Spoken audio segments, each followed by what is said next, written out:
airplanes has to be lifted. And so as a result, we have seen airlines comply with that. Today, the Biden administration announced that they are going to be repealing that. So things are already happening, folks, we're still dealing with in the middle of this pandemic. And so we appreciate all of you joining us for this town hall.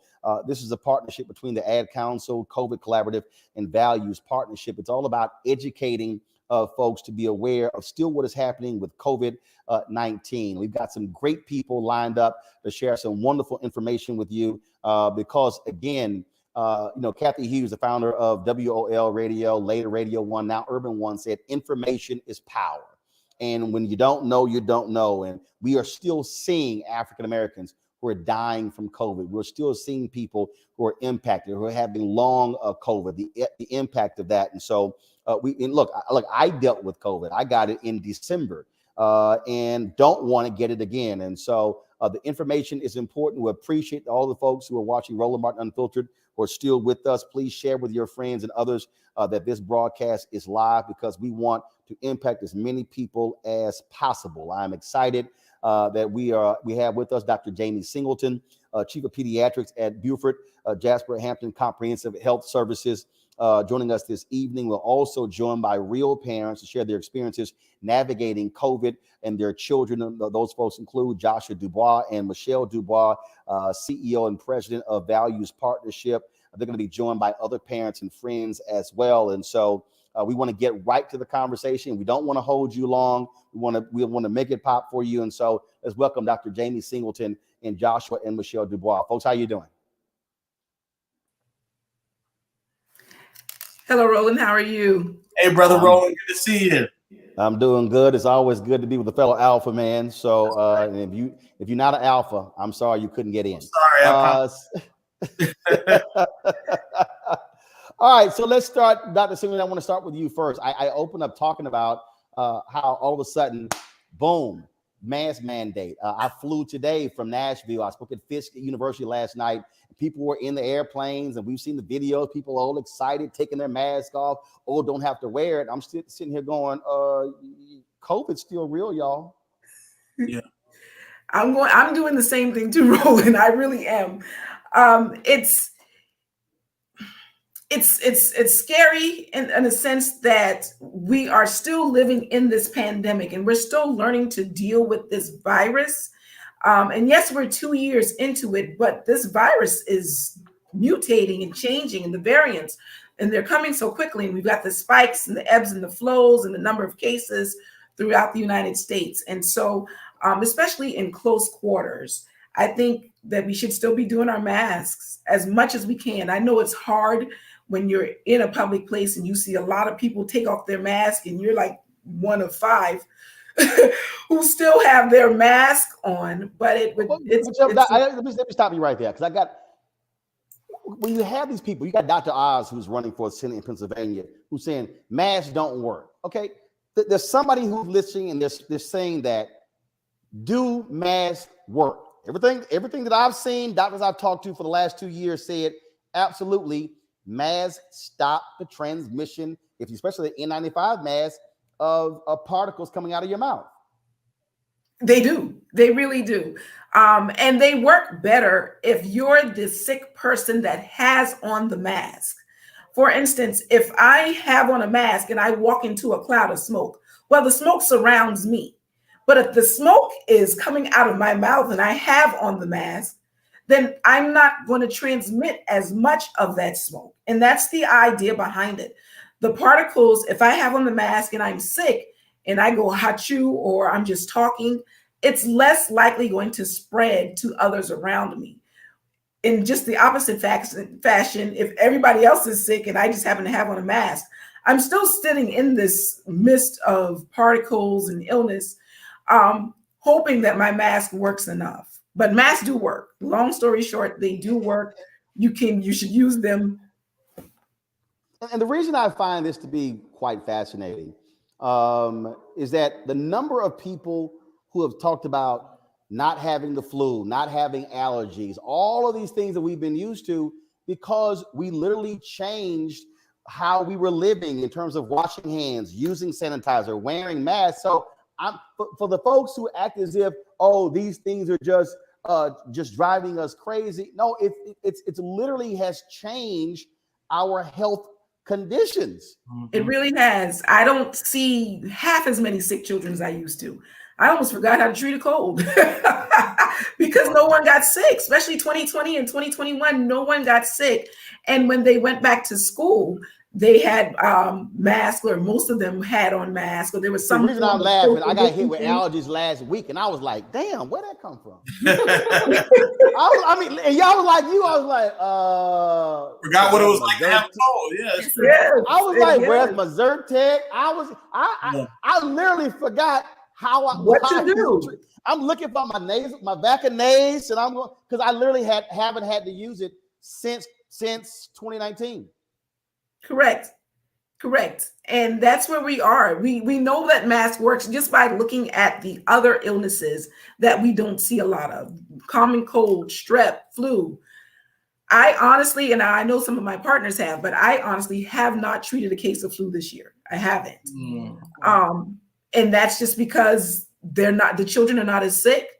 People are wearing their masks where they were wearing their masks. And it was stopping the transmission of not just COVID, but of other illnesses too. Joshua, Michelle, just talk about, again, the awareness, the importance of these various campaigns. Y'all have been very much involved with Ad Council and other organizations in terms of just constantly trying to keep people aware of providing information and knowledge because information has changed. Because initially it was like, don't get masks. People got to forget because we had a massive shortage. They were trying to save them for hospitals and healthcare workers. And then when that changed, so it's a constantly flow or change of information. Yeah, no, there is, but thankfully we have some trusted resources that are out there. Roland, you have been one, and we appreciate you and the platform that you've created, an independent platform to get real information out there, not just what you heard from such and such in the barbershop, although the barbershop could be a source of information, but you are empowering people with fact-based information. We also have a massive campaign that's gone on for a couple of years now with the Ad Council, an organization called the COVID Collaborative. It's called It's Up to You. And this is them giving people information that they can use to make their own decisions, right? It's been focused on the African-American community, the Hispanic community, the faith community, rural communities, and more. And really powerful content so that people can make their own decisions. We've been in charge of the faith-based part of that in partnership with the Ad Council and an amazing leader over there named Sherry Thompson. But there's so many resources on the It's Up to You site. A big part of this is physical health, but also mental health too, Roland. So we've been speaking a lot about how the pandemic has impacted people and their mental health, especially kids too. I actually think the Ad Council has a PSA that's connected to this issue I want to tee up called Howie and the Howl. And so we're going to take a look at this because it's connected to some of these issues. Michelle? Hey, boss. Okay. I said I'm fine.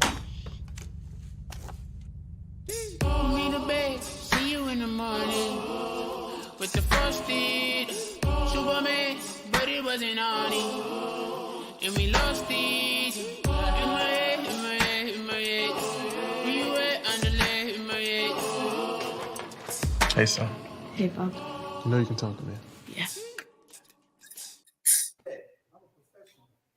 Powerful, right?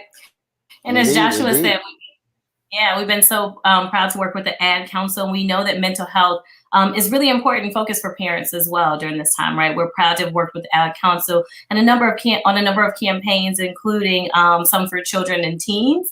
And we would love for you all to visit sounditouttogether.org and seizetheawkward.org as well. Yeah, one of these campaigns, Sound It Out, was focused on if you don't have the words to say, then write a song, write some rap lyrics, freestyle, something that expresses what you're going through. And so it's a really powerful campaign. Again, sounditouttogether.org and seizetheawkward.org. I want to, Doc, want to bring you back in here because one of the things that we also are seeing right now, we're seeing people still talk about vaccines now, triple boosted, having the fourth booster. Let's talk about effectiveness. I've had family members hit me up and ask me about this, and well, Pfizer and Moderna, and then does it wear off, and how long does it last? Is it Is it 6 months? Is it a year? Is it 2 years? And so just give the latest on that to help folks who also might have some questions in that area. All right. So the short answer to the vaccine question is yes, it's effective. It works. It's actually working better to prevent infection than having the infection itself.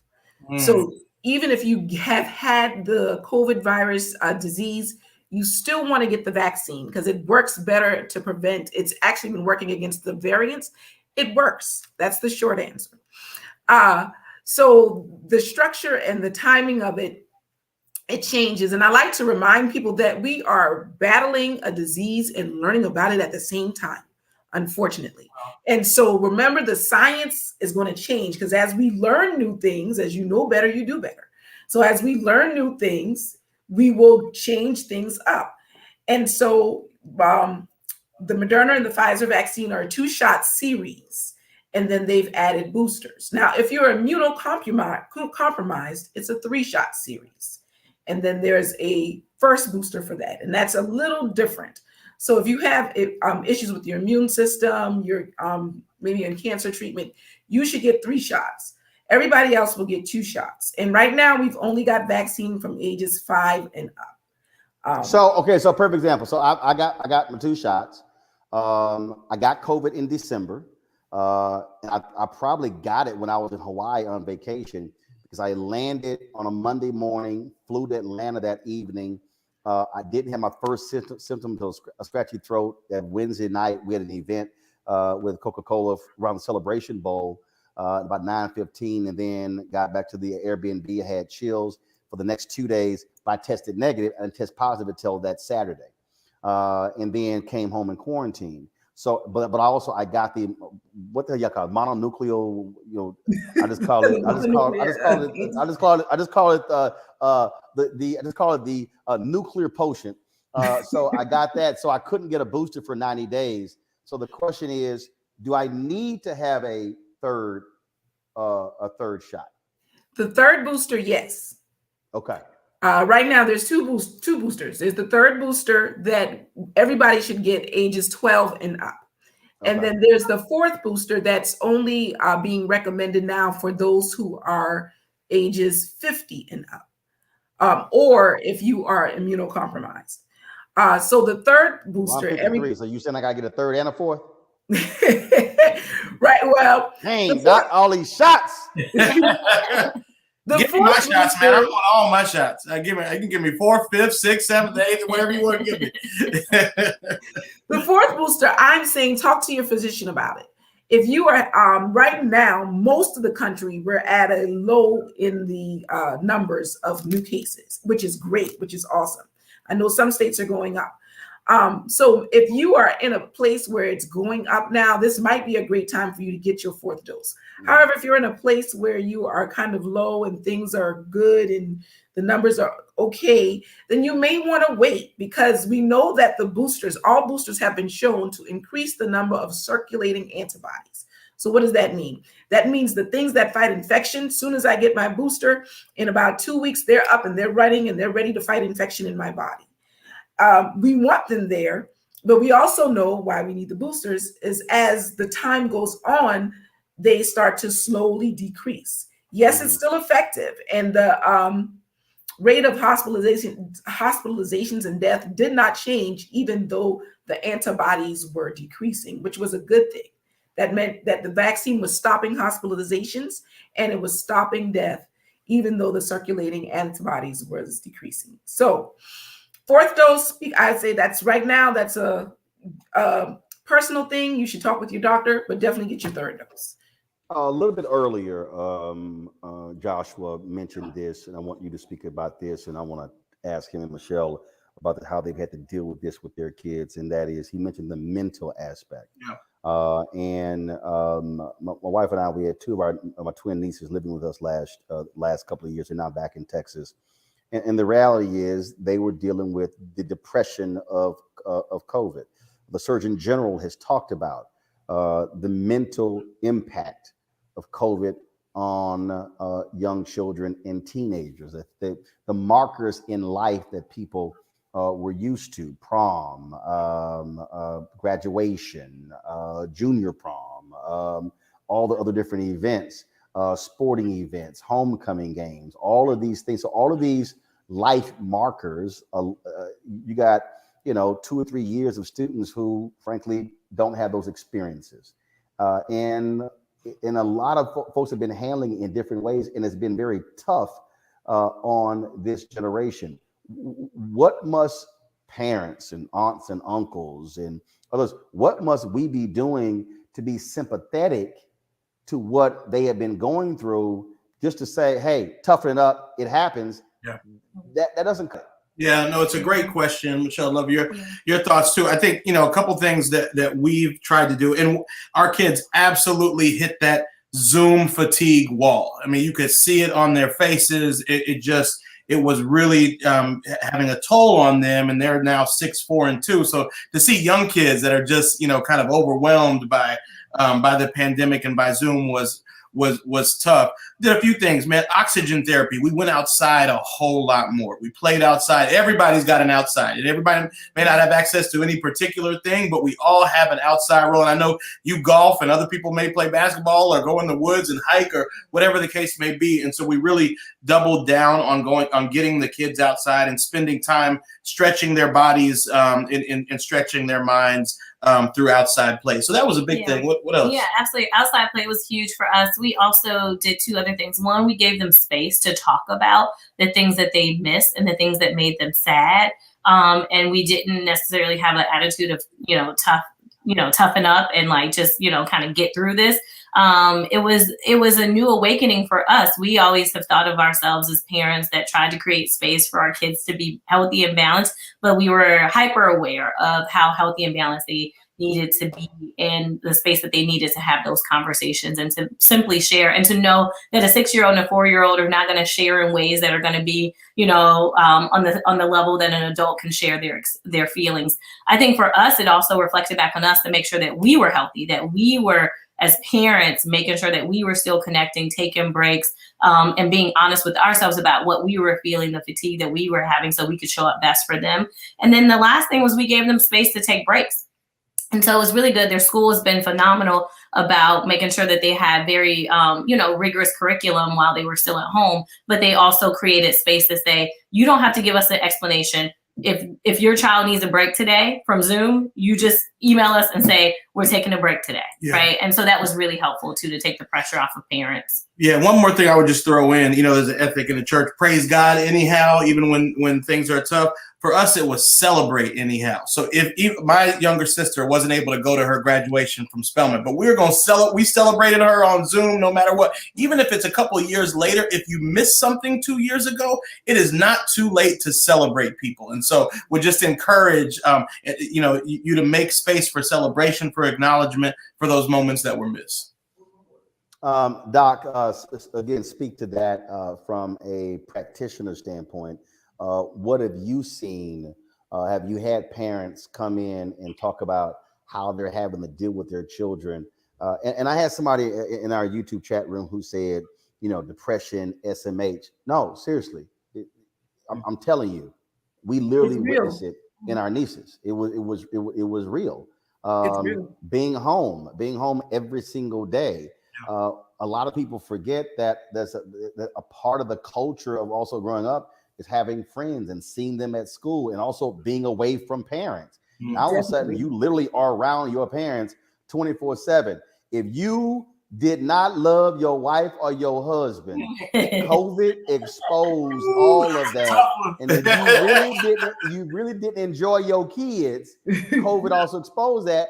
This thing has been real, Doc. It has been. I see it daily. 2 things I saw: an increase in weight and an increase in depression. I had kids who shot up in their weight, and I had so many kids who are just, and it wasn't one specific thing. Some of them didn't want to go back to school. Some of them wanted to go back to school. Some of them missed their friends. Some of them didn't miss their friends. Whatever it was, they all had some level of depression and anxiety. I had some of them not afraid to go outside because it's COVID and I could die. And so all of that was and still is an issue, and it's real. And for the Dubois, I thank you guys because you guys are doing the hard work. And the hard work is just acknowledging that this is something that we need to deal with, and then dealing and doing something about it, whatever it is, trying something different. It's not so much that the parents are coming to me, it's the children are telling me themselves. Wow. And their mom and dad may or may not even know. That's so true. And so that's what's happening. They're especially as they get older, teenage years, you already want to isolate anyway. And so I'm in my teenage years, I'm isolated. And so I isolate more. And it was the children and we screen it's a national thing now that you screen for depression. But we've been screening for depression for a little bit. So we screen all our teenagers 12 and up for depression, and they're all coming back positive, and we talk about it. And like I said, it runs the gamut of why. The only thing that I've heard this before, and I want to put this here. It has not been from masking. They didn't care about the masking. I've heard people say, oh, they're depressed because they have to wear masks. No one has ever told me it has been from masking. It's been from, I can't go to school, or I have to go to school now and I don't want to go back. I miss my friends. I don't want to see them because I've been bullied. And so I've gotten away from that bully. And that's the kind of stuff that I've seen. Our kids love their masks. They're looking for their masks. Yeah, they remind me. It doesn't bother them. Yeah. The mask has not at all been an issue for us. Especially, when they go outside, they get their mask break, right? And so the mask that's not been the issue. Yeah. Well, we want to remind folks that if you're looking for resources when it comes to communicating with your children, or again, nieces and nephews, cousins, go to sounditouttogether.org. Also, seizetheawkward.org. Again, there are resources there for children and teens to share their thoughts when it comes to dealing with COVID. Joshua and Michelle, I certainly appreciate y'all being with us. We've got some other guests here as well, but we also want to show a few more of the PSAs the Ad Council have put together with regards to this important discussion. So check it out. Scene 103, take one. Taking my vaccine and staying safe. That's what you want me to believe. Of course. They're saying that the vaccine is 99% effective, right? Where are you going with this? What about the one dude? I want you to get the vaccine because I care. I want you to be safe. If you was to die, man, that would literally kill me, man. If it made you feel that way, bro, I would probably do. I love you, man. I love you too.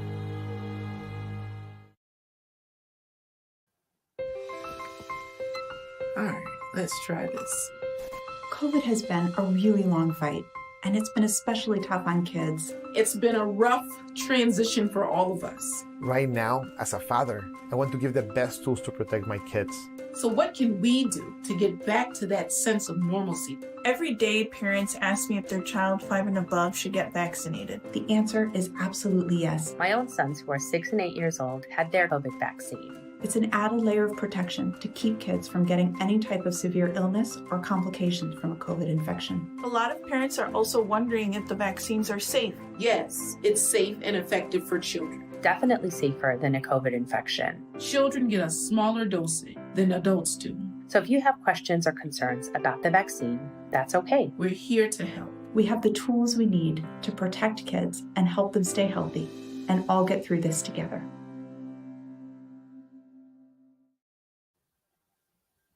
Doc, that video with the two brothers, that really was an important one because I know several individuals who had to bury their best friends, and they could not get them to take the vaccine. They literally could not convince them. They were like, no, absolutely not. And they went from having that conversation to planning their funeral. And so that thing is real. Earlier, I asked you specifically about the effectiveness of the vaccines, but do want you to weigh in specifically as the vaccines relate to children. As they relate to children, they're showing to be effective too. Just like the children get 12 and up, get the adult dosage. The children 5 to 11 get the pediatric dosage, which is 2 different vaccines, but they have all been proven to be safe. They've all been proven to be effective. And the booster for the 5 to 11 is still in clinical trials, but it is showing to be just as effective as the boosters for the adults have been.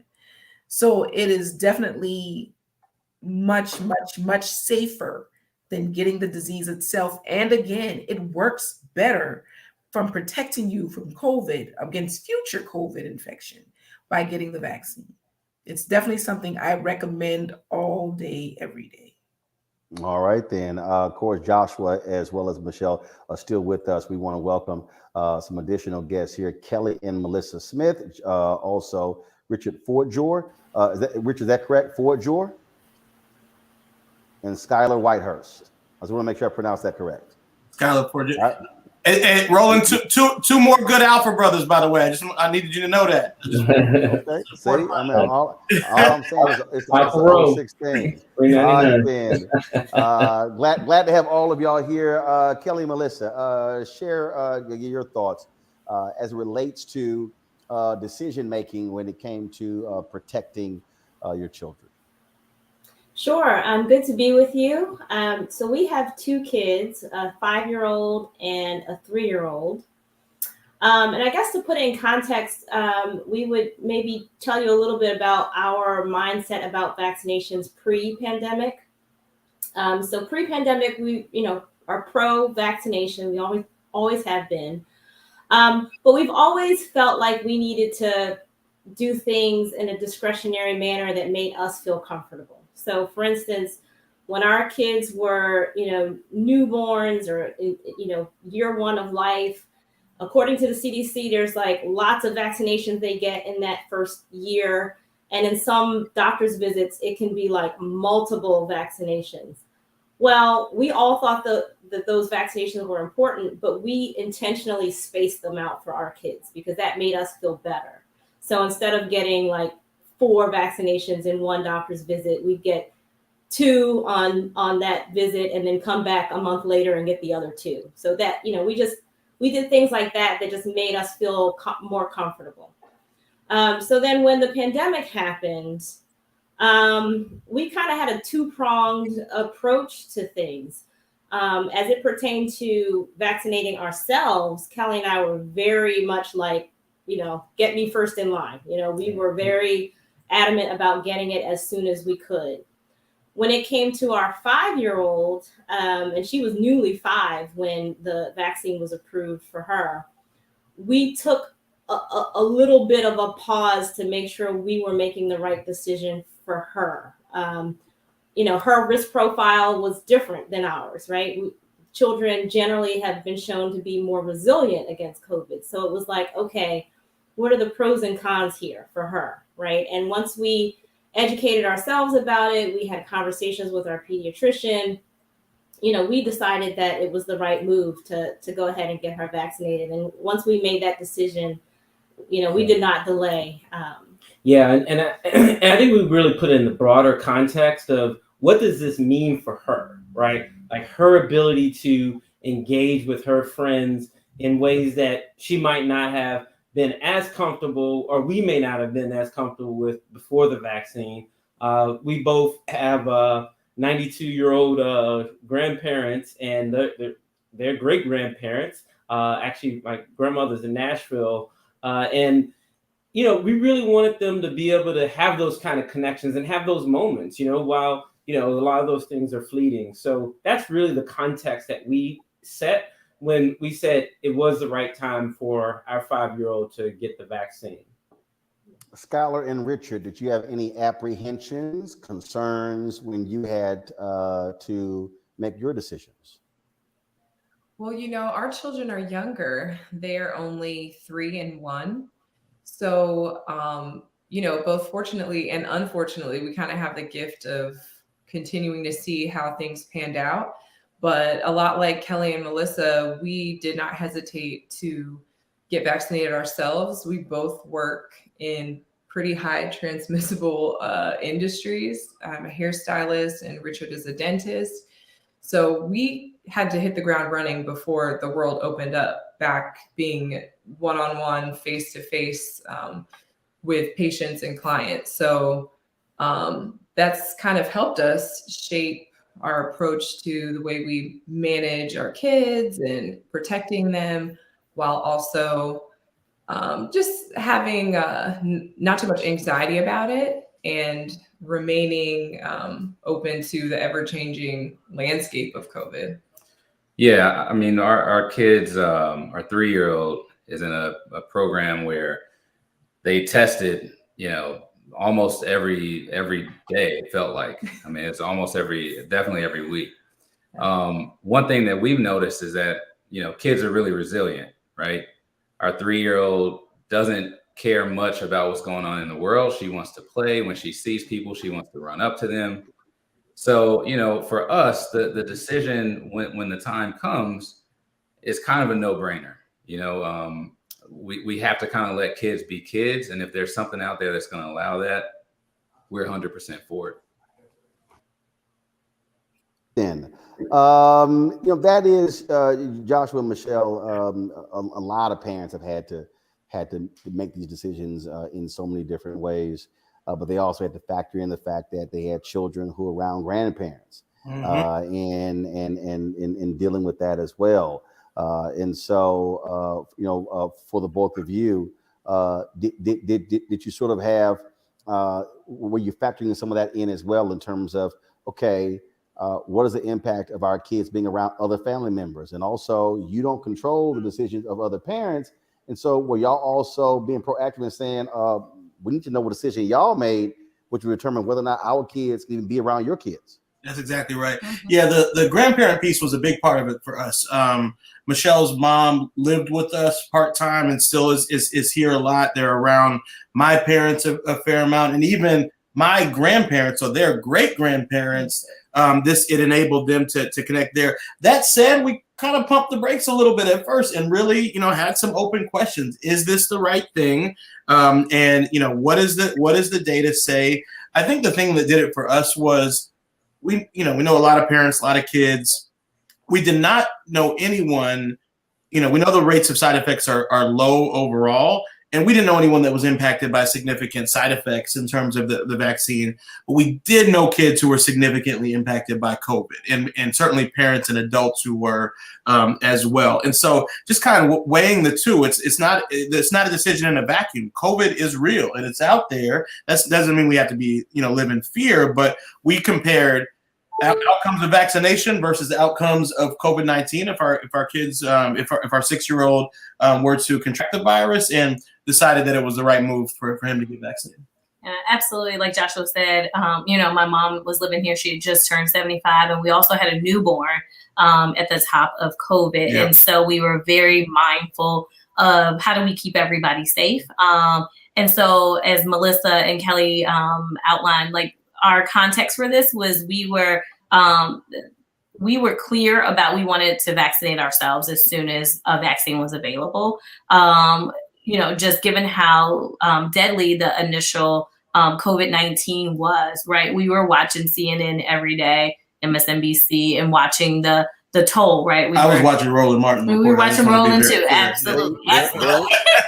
Very smart. That's right. You were getting better information from Black doctors, from Black scientists. And that was the key. Hey, Roland too. We had you streaming too. And so we were just watching the numbers though, right? We were watching and every number had a story, right? Every number was a person. And we actually knew some people that were affected by COVID in very significant ways. We knew the long hauler stuff that people were really, really, really challenged with, some mental challenges that came a part of the long haulers. And so for us, it was very clear. The calculus for us, the cost benefit analysis of becoming vaccinated was very clear for us as adults, as parents. We were going to get vaccinated as soon as a vaccine was available. Like Joshua said, for our 5-year-old, it was a much tougher decision.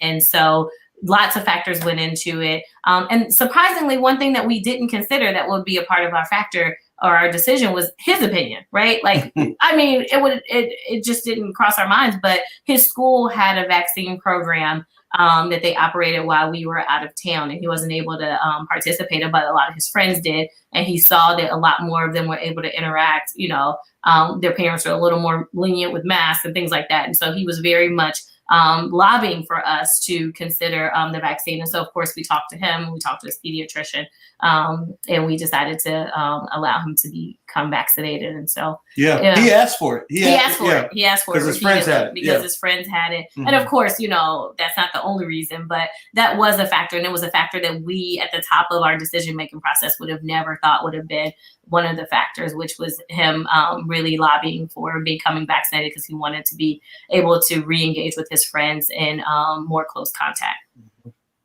Doc, I want to bring you in here because I'm sure you had to deal with some really worried parents on this issue here. What were those conversations like? Really, it ran the gamut. Some of them were just side effects. I don't know what the long term is going to be. And of course, we had not much to say about the main thing about that is just look at vaccines in general. You really don't hear anybody said, I got cancer from my vaccine that I got when I was 2 months old. That's just not how vaccines work.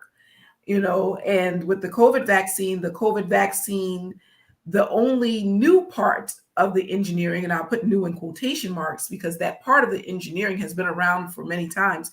The messenger RNA is used in cancer treatments. It just hasn't been really used in vaccines like that.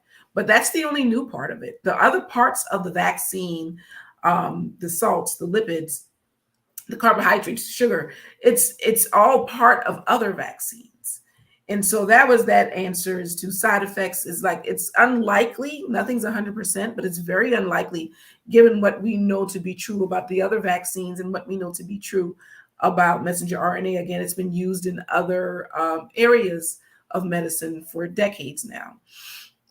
Some of it was conspiracy theories, and that's kind of hard to refute. You just kind of go with the theory, but my underlying thing to parents is to make sure you vet your sources.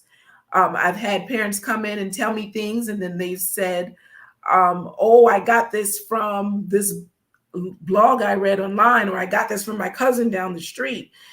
And I look at them and I say, that's great, but does your cousin know anything about medicine?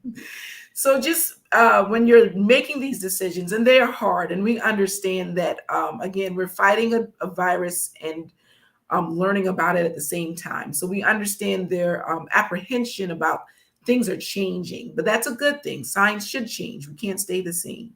But just make sure when you're getting your information, be sure to vet your sources to make sure they're reliable, to make sure that they're going to give you good information. Because there's a lot of misinformation floating around about COVID and the vaccine and what it can and can't do.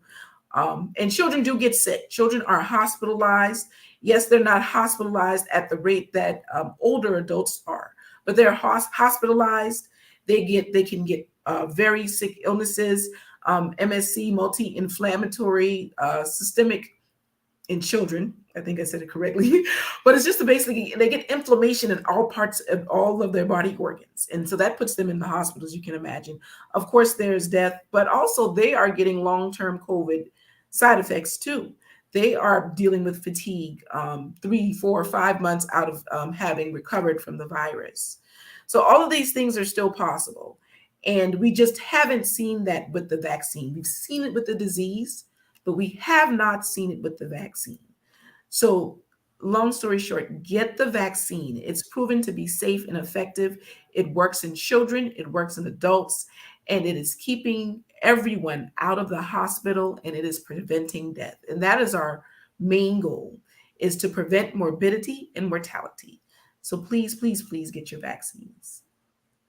Hey, Roland, the doc mentioned misinformation, and I know you know about this, but there's a powerful piece that the Ad Council and Joy Collective put together to respond to a specific piece of misinformation. There's a lot of conversation about Tuskegee experiment. They're not going to do Tuskegee on me and so forth. And without folks really knowing that history, they put together this amazing series of videos that actually talks to descendants of the men who were involved in that experiment and unpacking what it really was and what conclusions really should be. And long story short, a lot of those folks, I think all of the ones who participated in this series are strong advocates of vaccinations. If you just go on YouTube and search Ad Council Tuskegee, they and the Joy Collective did an amazing job on that. So just wanted to drop that piece of information as well.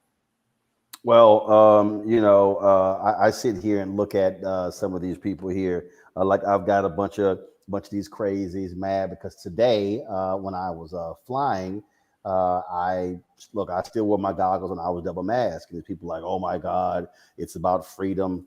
Like, that's cute. But I know a whole bunch of people, Doc, who were yelling freedom, who are in the grave. And I keep telling folk, ain't no flip side to death. Now, you talk about going see Jesus and God in heaven, but some people who are evil are going to be in hell. That's your flip side. But the reality is, when you're gone, you're gone. So play with this all if you want to, but there is a hardcore reality that people are still experiencing. And again, as I said, there's probably a DJ, African-American, who just died, 55 years old, and he battled COVID for the last 4 months. He's gone. Yeah. Wow. Yeah. Yeah. One side effect I will say that is out there is our daughter fought us kicking and screaming to get that shot. And she wanted the shot. She rolled up saying, I want the shot. And then 3 seconds before she needed to get it, she said, but she got it. And then she was like, oh, that was nothing. We're pediatricians. We do that every day. No worries. And I just remember the website is getvaccineanswers.org. That's where you can find all of the resources related to the It's Up to You campaign and Tuskegee campaign I just mentioned and more. Again, it's getvaccineanswers.org. Kelly and Melissa, we had that exact same experience. We said that August wanted it, but then we got over there. We had to bribe, cajole, promise. I didn't headlock him, but I wanted to. It was just bad. But afterwards, it was fine. It was, it was over. Yeah. She said, let me be brave. And we just paused and said, all right, let's let you be brave. And then it worked. Yeah, and can I tell you about our experience with that? It was just so interesting. Our son, did the same thing, wants to go get the shot, gets there, completely falls apart. And I think it was a testament to how amazing the nurses were. They were so patient, right? Like there were other people behind us, but it wasn't like, when I was a kid and you needed to get a shot and you went in there and you really showed out and they're like restraining you and holding you down. It was very empowering, I think, for him, that even though it took us an extra 20 minutes or 30 minutes to get that shot, that he was able to do it on his own terms again, right? So anyway, I know everybody doesn't have that kind of time, but it was just the most amazing thing. And it's funny, the vaccine actually looks like much worse than what it really is. It is the most painless shot. And he saw me get mine first. And I think that was it, that he was like, that was a long needle. And that looks like that's going to hurt. And then once he had the first one, he was like, actually, that was surprisingly painless. Right. And so that's the power of a mama. I just got to give a shout out because I was like, man, just put it in there. And she worked with the nurse. They took their time, and he didn't feel like it was forced on him, and so forth. So then, be like her. Don't be like. The second one was easier because of that, right? So he doesn't have this fear of like needles and like trauma associated with needles, and toys are always helpful. So Dad was great about promising to take him to Target to pick out whatever. I will ask each of you this, and that is, give me an example of the toughest conversations you've had to have with friends, fraternity brothers, sorority sisters, loved ones, church members on this very issue, not just when it comes to social distancing, when it comes to wearing masks, when it comes to washing hands, sanitizing, but also vaccines. How did those conversations go down? And did you have any people who you talked to and they just simply said no? I'll jump in on that one. I actually had this conversation a few weeks ago with a fraternity brother, you know, part of the greatest fraternity on earth, but said one of the dumbest things I've ever heard. That's usually not coming from alphas, but you know, whatever. You know, he was telling me about he was unvaccinated at the time, and you know, had a lot of reasons for why he didn't want to do it, citing, you know, Tuskegee and all that other stuff that we all hear from our brothers and sisters. He also did not want to vaccinate his kids. So I'm a little more sensitive about that, right? Kids are, you know, a whole different ballgame. But one of the things that we talked about was, hey man, you know, these kids have essentially grown up in this COVID world, unlike most of us, right? They're not coming at this with the same anxiety we have from past histories of misuse of medicine against people of color. And I think it's important for us not to pass those anxieties on to our kids. You know, I think when we're approaching these decisions, we're thinking for them like it's us. And the reality is, as I said earlier, kids are very resilient. And one of those resiliencies is that they have grown up with this situation. You know, our kids are still small enough. We just had our first non-COVID birthday for our kid. You know, every birthday has been COVID. Every birthday has been on Zoom. So I just want to kind of encourage us, those of us who are parents, to take a step back before we make decisions for our kids. Just remember that, you know, they don't know some of the same histories that we do, and let's not take those chances, those experiences away from them. Yeah. Rick, it's such a great point. You know, I in terms of tough conversations and moments that I had, one was really tragic. Our last big event for our company right before COVID hit was a set visit for a movie in Atlanta. We brought a bunch of faith leaders down there, and then came back. That was in February. Came back in March. We had learned that one of the pastors that was with us passed away of COVID. So it was just the gut punch early on that this thing is real and it's serious. And as a result, we haven't really pulled punches, right? If we got family members that are not trying to get vaccinated, unfortunately, our response was, well, you can't come with us to to a grandmother's house, or you can't come over our house, and so forth. And so, you know, I think it was that the reality of that mortality early on that kind of shifted things for us.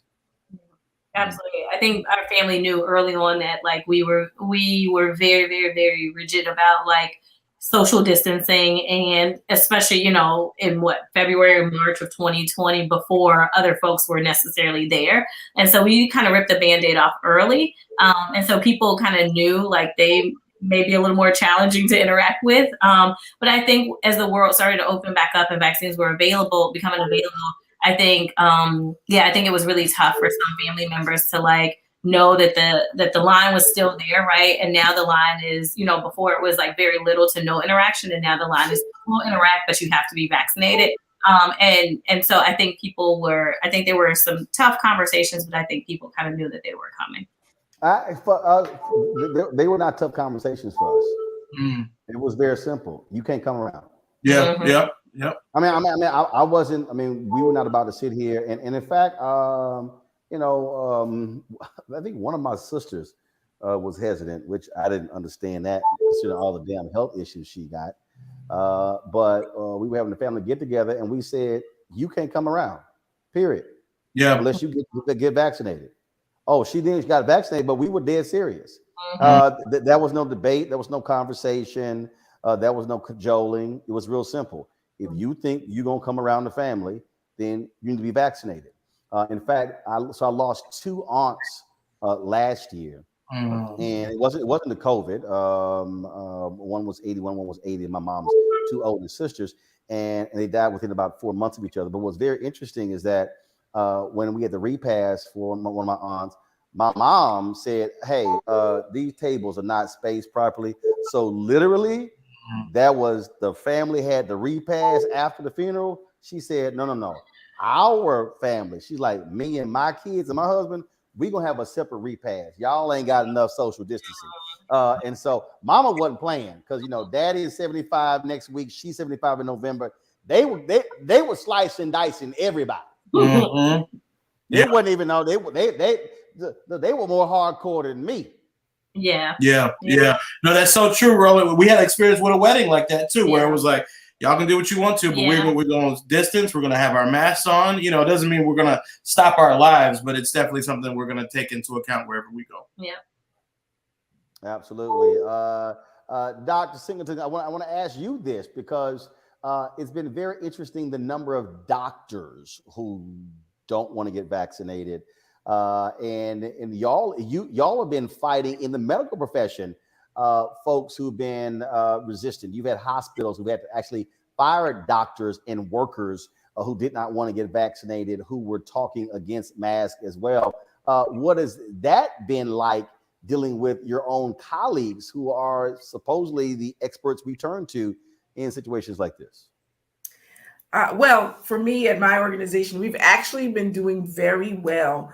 When the organization decided to go and mandate vaccines for everybody, I think it was somewhere around 95% of our employees decided to get a vaccine. We did have some medical exempts, which was somewhat understandable, but okay. But really, it's been, for us here, it's been okay. Now, I do have and know of people who just decided to leave. And we did have a couple of people who just decided that that's not what they wanted. And, you know, it's a decision that you have to make for yourself. But really, we shouldn't let fear stop us. And we've got the science, we've got the evidence, and we know what this disease can do. We've seen, we all know somebody who's lost somebody to this disease. We all do. We all know somebody who ended up in the hospital, who was on a ventilator, or know somebody that was ended up in the hospital on a ventilator. We know someone who is dealing with long COVID. We know people who have been really impacted from this disease. Now, the question is, do we know people who have been really impacted from the vaccine in a negative way? And I don't know of anybody who's been impacted from the vaccine in a negative way. Even the kids who've come in and, you know, everybody can kind of get the systemic symptoms right after vaccination: soreness, headache, short of breath. I mean, not short of breath, fever. I've seen that a handful of children actually experience it. Most of the parents say, oh, they did fine after their first shot, and they come get the second shot and they do fine too. So it really is something that we're building up. We as people have built up in ourselves to be fearful of, which we don't have the evidence to have any fear for it. With that, I just say, use your evidence, make your best decisions. But the vaccine works, and it's safe, and it's effective, and everyone should get it if we want to be able to understand and survive in this going forward. COVID's not going anywhere. We're not going to there's never going to be a time that we get rid of COVID, at least not in the next couple of decades. Yeah. Really? Next couple of decades? Wow. Okay. Well, if you think about it, I mean, they finally eradicated smallpox, but how long did that take? Right. And this virus has shown that it can mutate, and it's a living organism. It wants to live and grow just like we do. And so it's going to do everything it can to live and grow and multiply. And so it's not going anywhere. We will always be dealing with COVID. The question is, how will we be dealing with COVID? And that's going to be something that's going to be up to us. Got about 3 minutes left. I want to do final comments. So Skylar and Richard, you're first.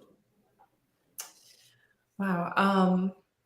You know, I think about what life is going to look like now that we're in kind of what feels like a light at the end of the tunnel with all of this. And I just hope that things look different for our children, you know, in the next year, 2 years. There's a lot of information out there, and I would challenge everyone to kind of lean into the people that they trust, right? You chose a pediatrician that was the best from what the choices you had and resources you had. lean into them, really have a conversation with them as if you're talking parent to parent about what they would do. And if you can kind of quiet that noise, you might have a little more clarity about how to proceed. Yeah, and I'll say to, you know, to especially to Black and brown people, you know, we tend to not trust our healthcare providers. A lot of that is due to historical issues, but I have a real simple answer. I know a lot of Black and brown healthcare providers. So switch to somebody that you can trust. It's really as simple as that. And those of us who have voices, you know, Roland, you're doing a great job. Joshua and Michelle, you're doing a great job. Go straight to the source that you trust. There's no reason to have to be with somebody that you don't feel comfortable with, that's going to impact your health negatively. I absolutely agree. Kelly? You represent the Smith delegation. All right. But I would say that, you know, I completely agree that we've all had a lot of people impacted. I had a fraternity brother that passed last year due to the virus. And what getting vaccinated has done and what it's provided us as a family is more comfort levels, right? Comfort levels to engage on that, you know, family trip. Comfort levels to, you know, go to a birthday party and, you know, maybe, you know, not wear a mask outside, right? Or, you know, whatever that like thing is that really connects you back into society. I think that's been like so important from a mental health standpoint, from a just social connection. And that's really where I think that vaccination is the foundation of creating that space to be able to do that. So thank you very much for this forum to really share that message. Joshua and Michelle. Absolutely. Well, thank you again, Roland, for having us. It's been a really fun conversation and informative as well. I would say, I think it's important for us to not, I feel like as, you know, as things are rolling back in terms of masks and the focused attention on vaccines, I think it's important for us to acknowledge what we have been through for the last 2 years. I think it's important to not look past that and just say, I'm so excited I can go to the barbecue, I can do this now. But I think it's important for us to say, man, we've really been through something, right? And it's fundamentally shaped who we are as individuals and shaped how we interact globally, right? And so I think it's important for us to take a moment to pause and acknowledge and have a level of gratitude that we are now on, not completely on the other side, but we are now over the hump, at least in what was a global pandemic. And that's important for us to all acknowledge for ourselves and for our children, and to take a moment to say, thank goodness that we have vaccines, and thank goodness that we had some folks that were making smart decisions to encourage mask wearing, that we are where we are now. It's not by happenstance. And so anyway, I think I really like the notion of taking a moment to honor what we've been through in the last 2 years, our resiliency, and also the level of resources that have come available is really important. And I think just moving forward, I think one thing that Rick said, I would really encourage parents is to reduce the level of fear that we are sharing with our children as we make decisions around vaccines and other things related to this pandemic. So, Joshua? You know, I think you're exactly right. And I would say, you know, get the facts, get the information. There are a wealth of resources out there. Tune in to our brother Roland. Go to getvaccineanswers.org. I cannot tell you how powerful and clear the information there is. You got the cdc.gov. You also have getvaccineanswers.org. And I use that.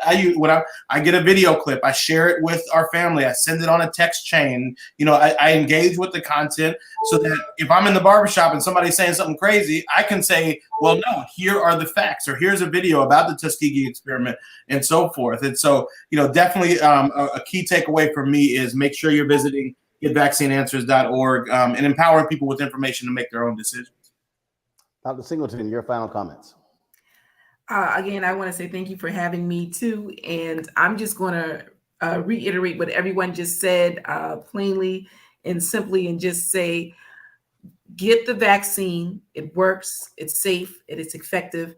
And ask for help. Get the resources that you need.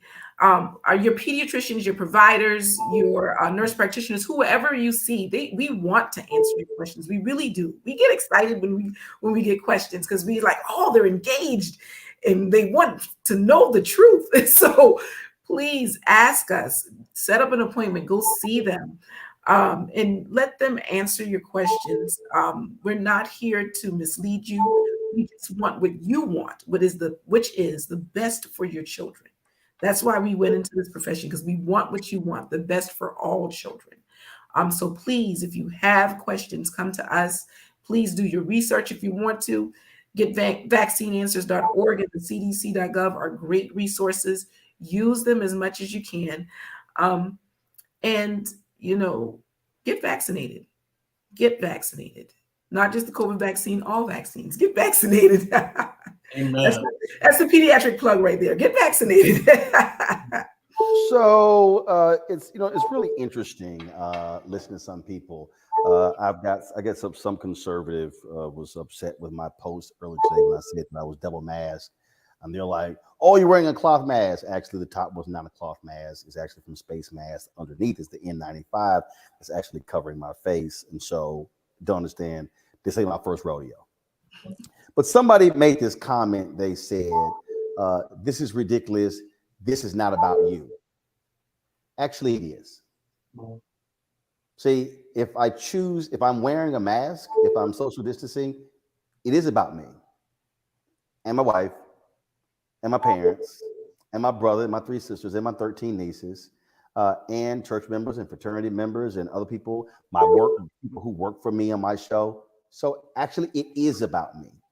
And I think that's what you're dealing with. You're dealing with a group of people out here, people who, a lot of people on political ideology, people, some people who might be black and who are white, people go through all this sort of stuff and they're complaining what's not about them. But here is the reality. And we've said this. Too many of us know people who are dead because of COVID. In the first 6 months of COVID, we had more than 50 black pastors die. Bishop Harry Jackson, who preached the Easter sermon in the Oval Office with Trump in 2020, was dead 6 months later. Joshua, you were on a panel with him at Bishop T.D. Jakes' church, along with Paula White, April Ryan moderated that, and Father Michael Flager. He's gone. He beat cancer. COVID killed him. And so I want people to understand, you can play games all you want to. That's fine. But you better factor in if there are others who are around you. And we know black families where mom and dad both died, leaving their children orphans, forcing their families to now have to raise their children because they're no longer here. And so when you make a decision not to wear a mask, when you make a decision not to social distance, when you make a decision not to get vaccinated, do understand that it's not about just you. And if you're single and don't work around people, okay, whatever, that's fine. We all have to make the decision. But I would hate, as D.O. Hughley said, when I talked to him, when he got COVID, he said it hit him. I literally could have been the person responsible for the death of my wife and my children. He said, I could not have lived with myself if they had contracted COVID from me and didn't survive. That's what changed his view on the vaccine and changed his view on taking precautions. So folks, our goal is to give you information. If you don't say you want to trust black doctors, we have them on every single day. We've done more than 100 segments on COVID on Roland Martin Unfiltered. We've had black ER doctors, black specialists, infectious disease specialists. We had black scientists. We have run the gamut, and we're going to continue, because if we talk about Black Lives Matter, it matters whether it's in the streets, and it matters if it's at home, if it's at work, and we're dealing with COVID. We appreciate everybody who participated tonight. Don't forget, there were several websites that we gave throughout the course of this conversation. Quickly, I want to give those. That is sounditouttogether.org, seiztheawkward.org, and also getvaccineanswers.org. that's information that you can get. So we certainly appreciate everybody who participated in this, all of our panelists, also those involved in the production. And we want to certainly thank those who made this possible. And that is, of course, the Ad Council, the COVID Collaborative, as well as the Values Partnerships. Folks, I appreciate it. Thanks a bunch. Sir, we appreciate You guys. All right, bye-bye. Enjoy your nights. Have a good one.